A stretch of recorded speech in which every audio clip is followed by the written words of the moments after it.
আসসালামু আলাইকুম। সকলে কেমন আছেন? আশা করি খুব ভালো আছেন।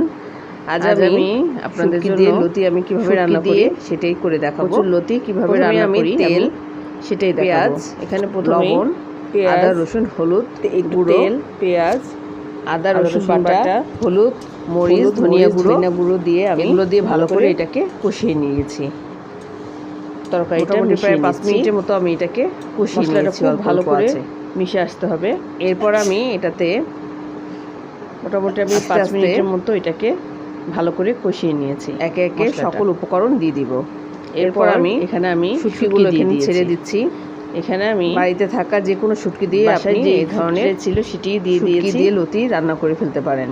এরপর এটাকে খুব ভালোভাবে মশলার সাথে আমি ভালোভাবে মশলার সাথে মিশিয়ে নিব এবং একটু পানি দিয়ে এটাকে 5 মিনিটের জন্য ঢেকে দিয়েছিলাম।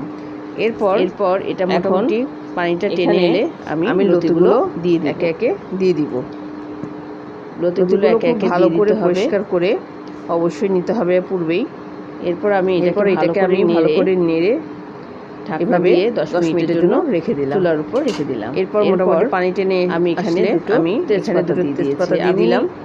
লতি রান্নায় সবসময় তেজপাতা ভালোভাবে নেড়ে দিতে হবে, আলাদা ফ্লেভার দেয়। এবং মোটামুটি আমার শুটকিটা হয়েই এসেছে, যাতে লতিগুলো খুব ভালোভাবে এটার রংটা মশলার সাথে মিশে যায়।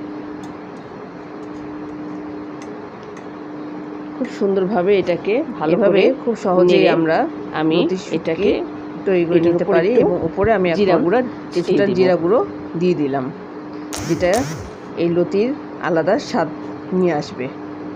মোটামুটি হয়ে এসেছে আমার লতি। আজকের মতো এখানেই শেষ। আল্লাহ হাফেজ।